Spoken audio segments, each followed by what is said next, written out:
Recently, I was watching an episode of Shark Tank, and Barbara Corcoran did something that I found a bit perplexing. She was on the table discussing if she should give an offer to an entrepreneur, and ultimately she decided not to. But the reason she gave was because she felt that because the entrepreneur had money, was a wealthy individual, she felt like that would deter or would take away from his efforts to really be hungry for money. And she said she really only looks to invest in people who come from poverty. She doesn't really look to invest in people who already kind of have it made. And I'm wondering if we have any thoughts on that. Do we agree or disagree that people who come from money or wealth don't have the same desire or that same motivation and hunger that those who do not come from wealth do? Raymond Ashkenazi. I agree with that statement. I mean, they might need it as much, but now that there's someone who's coming from the projects and remembers the nights where he couldn't eat and couldn't have food and didn't have enough money to eat, will probably work harder than someone who's well off. So Ray agrees. I'm going to listen to one more thought. Ezzy? Well, I agree with it partially because they usually they would want it more, but that doesn't mean the person that already has money doesn't want it. The reason they have money is because they wanted it, or someone in their family wanted it, and then they got it. So now maybe they don't want it as much, but they still would want it. Great. So here's where I'm at on this. While I recognize that there is a valid thought in the idea that somebody who does not come from money might be a bit more motivated to make sure that they do whatever they can to really make something work, right? They don't have that same safety net, that same luxury that somebody who does have money come from. I disagree with this idea that we can generalize and make a blanket statement, right? That wealthy people can't generate or do anything or can't feel some form of motivation. And somebody who comes from poverty automatically will have that desire that we innately think is there for them because, of course, why wouldn't they? And when I think about this topic, I find it to be very, very difficult personally as a parent when it comes to raising my children. Because I know that I come from a life that wasn't the easiest. And I come from a life where when my friends were going away on winter vacation, I was not. And I come from a life where my friends were getting all of these fancy gizmos and gadgets, I was not. And I made a commitment to myself that if I could ever be in the position to provide a life for my family that didn't reflect the same that I went through, I would do it all day, every day, because I want a different life for my children. But at the same time, I can't help but wonder, am I doing a disservice to my children by providing them all of the things that I lacked when I was a child? Going away on fancy vacations, giving them all of the different toys and prizes that we give them. You know, the other day, my daughter got a present, and right away, she just had a temper tantrum. Nope, this is not for me. I don't like this toy. And in the back of my head, I'm like, you ungrateful little son of a gun. Be happy that you're even getting a present. And here she is having a temper tantrum that this isn't the toy that she feels is befitting of her. She wants and expects something different. And here's what I want to recognize today with all of you. I try to live my life in balance. I try to live in the middle of the road. That's where I always try to align myself. And I don't think the answer is we should deprive our children of everything that they could have because we want them to have that hunger and that motivation that Barbara Corcoran is looking from her entrepreneurs. But at the same time, I think we are doing a disservice when we completely turn a blind eye to the fact that if we raise our children in a certain way, they might become numb and insensitive to the privileges that they are afforded that ultimately causes them to not feel grateful. Which helps me reminisce and reflect on very uncomfortable times when I was a child, when my mother always wanted me to be thankful. And this is where I think parents have to be parents, and kids just won't get it until they get older, like one of those things. I always hated when my mother would make me say thank you to somebody, or when my mother would make me call my grandparents when they sent me a birthday card from abroad, right? Call your grandparents and say thank you for the birthday card. Ma, I wasn't interested in the card. It was just the check. Like, that was all I was interested in. But say thank you for the card, because that's the sentimental piece that your grandparents want to hear about. And this is where I think we should be mindful of as well at this moment in our life, because we are about to enjoy a nice vacation, right? A more than well-deserved break away from intense, grueling studies and work. Great, no problem. But how many of us, when we go away on our vacations, are truly grateful for the experience that we have, or are we just taking it for granted because it's just something that I'm supposed to be doing?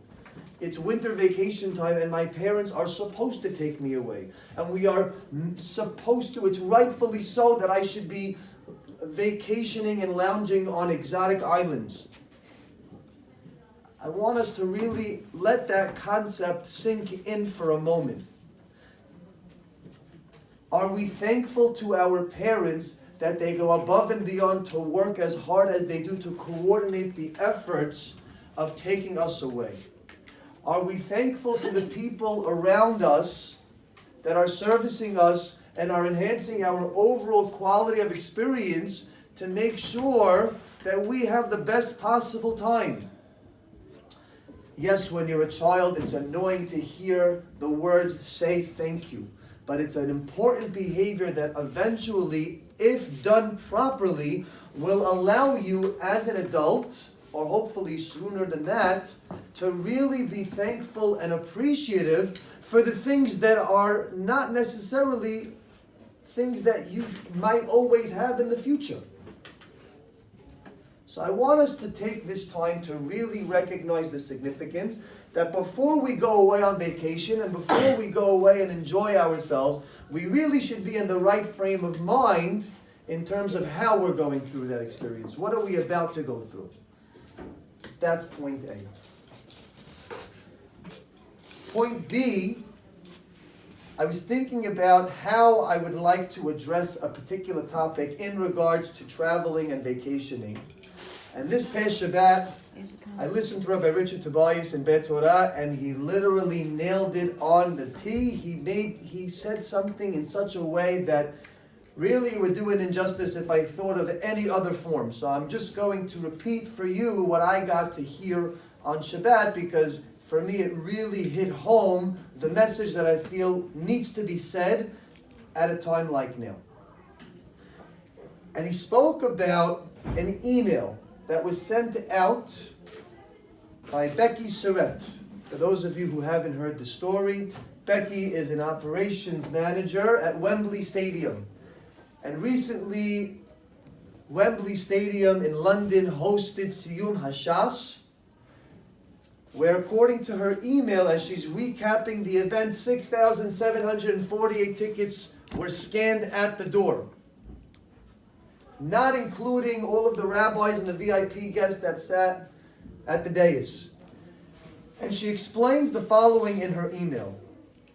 She says, usually, and I'm going to read for you, usually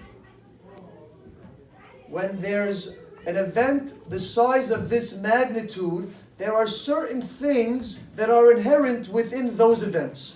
And she says the following: we have a security cupboard in which we allow guests to deposit anything deemed dangerous or inappropriate. At an event this size, we would normally seize anything between 700 to 1,000 items. Tonight, we held nothing. There was not a single incidence of drunkenness, boisterous, or rowdy behavior. Not a single one. I have been at the arena for 28 months and accommodated over 300 events in that time. Never had we had no incidences.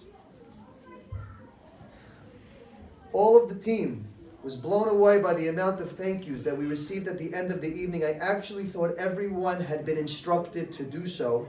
I am devastated that the Siyum only takes place once every 7.5 years. We are about to travel all around the world. And I think it is important, especially at a time like now, in the chaos that is this anti-Semitic climate, that we recognize that we have an active role to play in the perception of how other people look at us and understand us. And something needs to be said. Wherever you might be traveling to, and it doesn't matter where, but most likely the place that you are going to, right? Those people are only going to see Jewish people in this time, in this moment. They're not going to have the same exposure to the scene that is the Jewish people. And the question ultimately is, what will they see? What will we be putting out there on display? Are we going to say thank you to the people that are servicing us? Are we going to treat people in kind? Or are we going to act in a way that gives off this impression that the Jewish people are not necessarily respectful people that are conducive to the overall well-being of our shared space together? And here's what I firmly believe, and this is where I believe it ties into my first point. And this is the message that I need us to understand.